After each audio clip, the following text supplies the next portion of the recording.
നമസ്കാരം.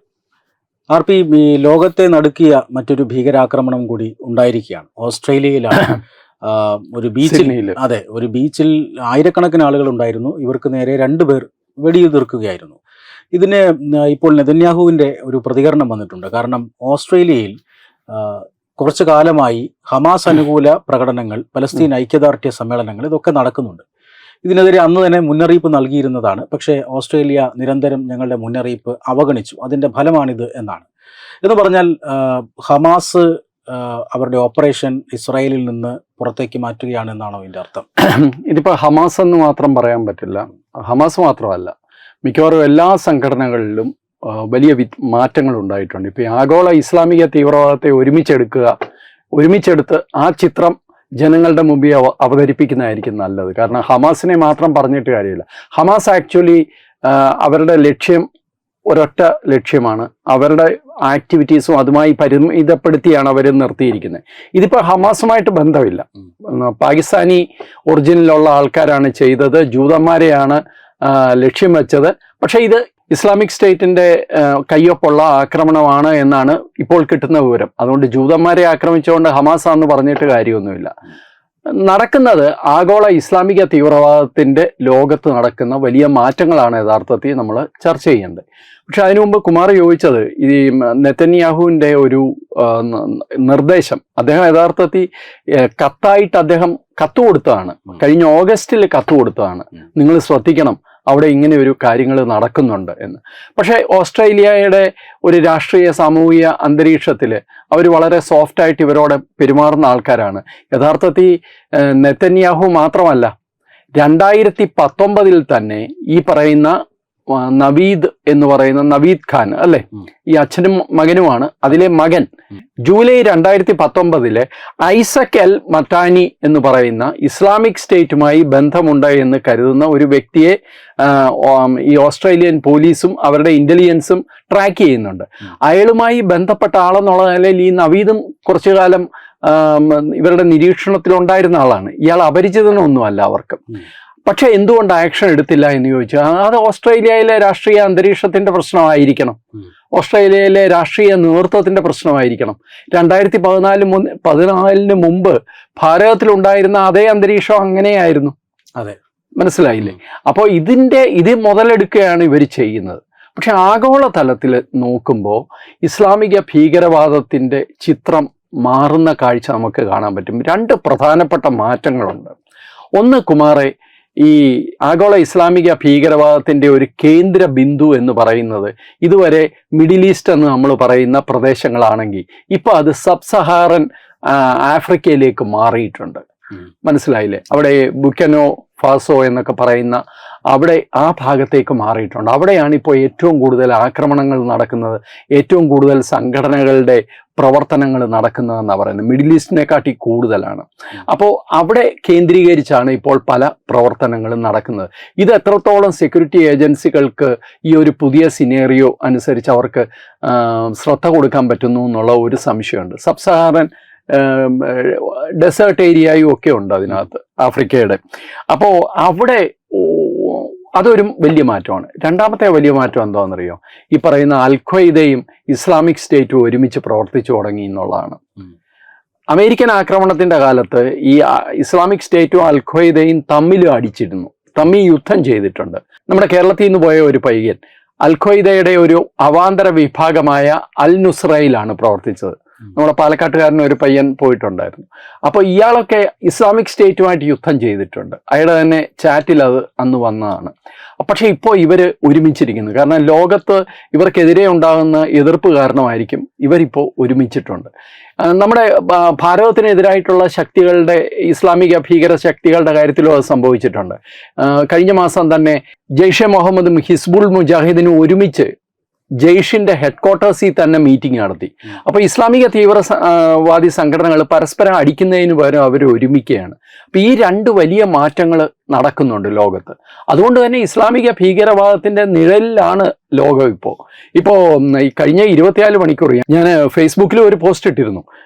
ഓസ്ട്രേലിയയിൽ ഇത്രയും ആൾക്കാർ മരിച്ചു, ജർമ്മനിയിൽ 4-5 പേരെ പിടിച്ചിട്ടുണ്ട്. എന്തിനാണെന്നറിയോ? അവിടുത്തെ ക്രിസ്മസ് കരോൾ പാർട്ടിയിൽ ആക്രമണം നടത്താൻ വേണ്ടി ശ്രമിച്ചതിന്. സിറിയയില് 3 അമേരിക്കൻ പൗരന്മാര്, അവർ അമേരിക്കൻ പട്ടാളക്കാരൊന്നുമല്ല, IS-ന്റെ ആക്രമണത്തിൽ കൊല്ലപ്പെട്ടു. ഫ്രാൻസിൽ കഴിഞ്ഞ 10 വർഷമായിട്ട് ക്രിസ്മസ് ന്യൂ ഇയർ സമയത്ത് നടക്കുന്ന ഒരു ആഗോള മ്യൂസിക് കോൺസേർട്ട് ഉണ്ട്. വലിയ ആഘോഷമാണ്.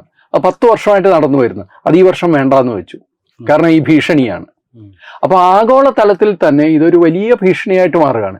ഇപ്പൊ നമ്മൾ ഈ ഹിസ്ബുൾ മുജാഹിദിന്റെ കാര്യവും അൽഖ്വയ്ദയുടെ കാര്യവും പറഞ്ഞു, അല്ലെങ്കിൽ IS-ന്റെ കാര്യം പറഞ്ഞു, ഇതുപോലെയുള്ള സംഘടനകളുടെ കാര്യം പറഞ്ഞു. ഇനി ഇതിലൊന്നും പെടാത്ത വേറൊരു സംഘടനയും കൂടെ ഉണ്ട്. അവരും ശക്തി പ്രാപിച്ചുകൊണ്ടിരിക്കുകയാണ് വീണ്ടും.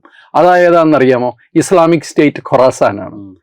ഒരു 5 വർഷം മുമ്പ് 2000 ഫൈറ്റേഴ്സ് മാത്രമേ അവർക്കുണ്ടായിരുന്നുള്ളെങ്കിൽ ഇപ്പം 4000 തൊട്ട് 6000 വരെ ഭീകരര് അവരുടെ ഭാഗമായിട്ടുണ്ട്. അവർ വളരെ വെൽ ഓർഗനൈസ്ഡ് ആയിട്ടുള്ള ഒരു സംഘടനയാണ്.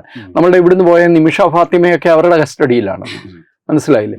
അപ്പൊ ഈ ആഗോള ഇസ്ലാമിക സംഘടനകൾ ശക്തി പ്രാപിക്കുന്നു, ഭീകര സംഘടനകൾ ശക്തി പ്രാപിക്കുന്നു. ഇതുപോലെയുള്ള ലിബറൽ ആറ്റിറ്റ്യൂഡുള്ള സർക്കാരുകൾ അവർക്കെതിരെ മൗനം പാലിക്കുന്നു. അതിന്റെ ഫലം, അല്ലെങ്കിൽ അതിന്റെ ഗുണഭോക്താക്കളായിട്ട് അവർ തന്നെ മാറുകയും ചെയ്യുന്നു. സാധാരണക്കാരായ ജനങ്ങൾക്ക് ജീവൻ നഷ്ടപ്പെടുന്നു. ഇതാണ് ഇപ്പോഴത്തെ ചിത്രം. ഈ സിഡ്നിയിലെ ആക്രമണത്തിന് പോയവർ പാകിസ്ഥാനിൽ നിന്ന് പോയവരാണ്. അച്ഛനും മകനുമാണ് ഈ ഒരു ക്രൂരകൃത്യം നടത്തിയിട്ടുള്ളത്. അപ്പോൾ ഈ ഹമാസ് അനുകൂല പ്രകടനങ്ങളും അതുപോലെ തന്നെ പലസ്തീൻ അനുകൂല പ്രകടനങ്ങളും ഒക്കെ അപകടകരമാണ് എന്നാണ് ഇസ്രായേലും പറയുന്നത്. ഇന്ത്യയിൽ, കേരളത്തിൽ അത്തരത്തിലുള്ള ധാരാളം പ്രകടനങ്ങൾ നടന്നിട്ടുമുണ്ട്. അപ്പോൾ ഇന്ത്യക്ക് ഈ ഒരു ആക്രമണത്തിൽ നിന്നുണ്ടാകുന്ന ഒരു ഭീഷണി, അല്ലെങ്കിൽ ഇന്ത്യ വളരെ ഇപ്പൊ തന്നെ ഇന്ന് തന്നെ റിപ്പോർട്ട് വന്നിട്ടുണ്ട്, ഇന്ത്യയിൽ സമാന ആക്രമണത്തിന് സാധ്യത എന്ന് പറഞ്ഞ് സുരക്ഷ ഒക്കെ വർദ്ധിപ്പിച്ചിട്ടുണ്ട് എന്ന് പറഞ്ഞിട്ടുണ്ട്. കേന്ദ്ര സർക്കാരിനെ സംബന്ധിച്ചിടത്തോളം ഇക്കാര്യത്തിൽ ഒരു കൺഫ്യൂഷനും ഇല്ല എന്നാണ് ഞാൻ മനസ്സിലാക്കുന്നത്. കാരണം പ്രധാനമന്ത്രി നരേന്ദ്രമോദിയും ജയശങ്കറും, കേന്ദ്ര വിദേശ മന്ത്രി ജയശങ്കറും അപ്പോൾ തന്നെ ഓസ്ട്രേലിയയിലെ അതായത് കൗണ്ടർ പാർട്സുകളെ വിളിച്ച് അവര് ദുഃഖം പങ്കുവെക്കുകയും ഈ ഭീഷണി നമ്മൾ നേരിടണമെന്ന് പറയുകയും ഒക്കെ ചെയ്തു. അപ്പം നമ്മളെ സംബന്ധിച്ചിടത്തോളം നമ്മളുടെ പ്രയോറിറ്റി അതാണ്. പക്ഷേ ഹമാസിന്റെ നേതാക്കന്മാർ വന്ന്, അല്ലെങ്കിൽ ഓൺലൈനായിട്ട് ഇവിടെ യോഗങ്ങളെ അഭിസംബോധന ചെയ്യുന്ന കേരളം പോലെയുള്ള സംസ്ഥാനത്ത് ഇത് ഒരു ചർച്ചാ വിഷയമേ അല്ല. നിങ്ങൾ നോക്ക്, പൂർണ്ണ നിശബ്ദതയാണ്. പാലസ്തീനു വേണ്ടി കരയുന്നവര്, അല്ലെങ്കിൽ അതുപോലെയുള്ള വിഷയങ്ങളിൽ വലിയ ബഹളം ഉണ്ടാക്കുന്നവർക്ക് ആർക്കും ഇപ്പൊ ബഹളം ഉണ്ടാക്കണ്ട. കാരണം മരിച്ചത് ജൂതനല്ലേ. പാലസ്തീൻ്റെ വിഷയത്തിൽ ഞാൻ എപ്പോഴും പറയുന്നതാണ്, പാലസ്തീനിൽ മനുഷ്യാവകാശ ലംഘനം ഉണ്ട്. അതുപോലെ മനുഷ്യാവകാശ ലംഘനം മറ്റ് പല സ്ഥലങ്ങളിലും, സിറിയയിലും മറ്റ് സ്ഥലങ്ങളിലും ഒക്കെ നടന്നിട്ടുണ്ട്. പക്ഷെ പാലസ്തീൻ്റെ പേരിൽ മാത്രം കേരളത്തിൽ ഇത്ര വലിയ ബഹളം ഉണ്ടാകുന്നത് എന്താന്ന് വെച്ച് കഴിഞ്ഞാൽ ഈ മറുവശത്ത് നിൽക്കുന്നത് ജൂതനായതുകൊണ്ടാണ്. ഈ ജൂതവിരോധം ഇവരുടെ ഒരു അടിസ്ഥാന വിഷയമാണ്. ആ ജൂതവിരോധത്തോടൊപ്പം ഹിന്ദുത്വ വിരോധം കൊണ്ടുവരാനാണ് ഇവിടുത്തെ ചില അതിതീവ്ര ഇസ്ലാമിക സംഘടനകൾ കഴിഞ്ഞ കുറേ കാലമായിട്ട് ശ്രമിച്ചുകൊണ്ടിരിക്കുന്നത്. ഇതിനെക്കുറിച്ച് നമ്മൾ നേരത്തെയും പറഞ്ഞിട്ടുണ്ട്. കാരണം ഇതൊരു ആഗോള വെറുപ്പിന്റെ ഒരു പ്രതീകമായിട്ട് ജൂതരെ പ്രതിഷ്ഠിക്കാൻ ആഗോള ഇസ്ലാമിക ലോകത്തിന് ഇപ്പൊ സാധിച്ചിട്ടുണ്ട്. അതിന് മറ്റെല്ലാവരും വീണു പോകുന്നുണ്ട്. ഹമാസിനെ എതിർക്കുന്നവരോടെ നിങ്ങൾ പാലസ്തീനെയാണ് എതിർക്കുന്നത് എന്ന് വരുത്തി തീർത്തിട്ടുണ്ട്.